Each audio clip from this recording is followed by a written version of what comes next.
world's most inaccessible church. It is located in Ethiopia, known as Abuna Yamata Gu Church. Also regarded as the most dangerous church in the world, it stands 2,580 meters above sea level. Almost entirely built into a mountain, it has been carved from the inside out, earning it the nickname Rock-Hewn Church. According to various sources, it was constructed in the 5th century AD, making it over 500 years old. To reach this church, visitors must traverse numerous narrow cliff paths and then climb nearly 300 meters of sheer rock face by hand. The rock surface is so smooth that shoes have to be removed for a successful ascent. This entire journey is undertaken with almost no safety measures. Just when you think the hardest part is over upon reaching the top, you're greatly mistaken.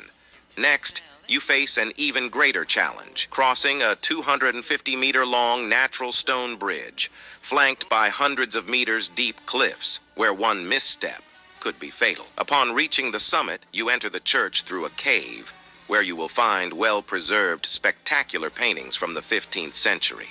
Nearly every wall, dome, and pillar is adorned with paintings themed around the 9 saints and the 12 apostles. Let's talk about this for a minute. Let's talk about it. I know the first thing that comes to my mind is why? Why? Why would you build this church in such an inaccessible place? And from what I can gather, this church is built there, yes, representing the 9 saints, and those saints originate from Constantinople, Syria, and Rome. But the main reason, and this is why religion is so dangerous, that the main reason you're putting people's lives in jeopardy to climb up this rock face to go to this church is because one of the priests there said that it was built because Jesus said, "Upon this rock, I will build my church." Now, I want you to think about that for a minute. The Ethiopian church in around that 5th, 6th century took "upon this rock, I will build my church" to literally build a church on some rocks, in a place that they felt that these 9 saints would protect them, the apostles would protect them, Jesus, God, whomever, they all would be protected living there.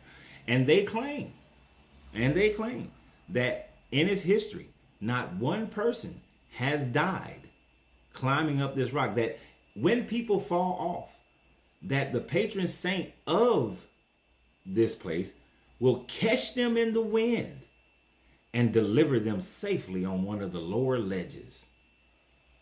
Now, I don't know about you, but I'm not one to just accept and believe that every time somebody falls, that they're caught up in the wind and the wind lands them safely because of some patron saint that is standing guard to make sure everybody makes it up the rock face to get there.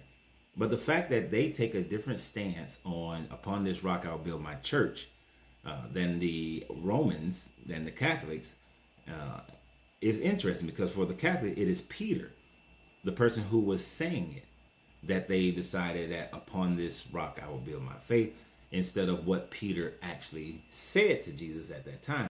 Because what Peter said in Matthew 16, when Jesus was asking, "Who do you say I am?" and Peter was saying that "you are the Messiah, you are the Son of God." And then Jesus was saying, "This is something that has not been given to you through flesh and bone, but this is something that was given to you through God." And then he said, "Upon this rock I will build my church." The Catholics took that Peter, which Peter, actually, the name Peter does mean small rock, and they could have, might be why they even named him Peter in the first place, just for this one verse, so that they can establish the papacy.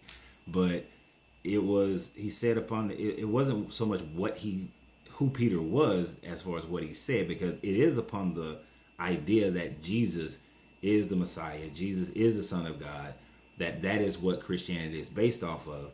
But the Catholic Church spent that and made Peter and the papacy, because Peter's supposed to be the first pope, made him the rock to which Christianity was built on the papacy being the vicar of Christ, meaning being the embodiment, being possessed of Jesus while you're sitting in that office. And that is the authority. This is why the Catholic Church said they have the authority over the Bible over God, that it is their authority that Christianity is based on, not the actual scripture itself. This is what the Catholics claim.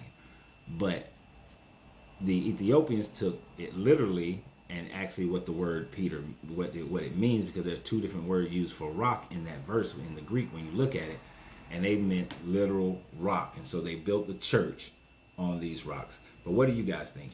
And always remember, you got to free yourself to be yourself, because your greatness is non-negotiable. Good journey, good vibration.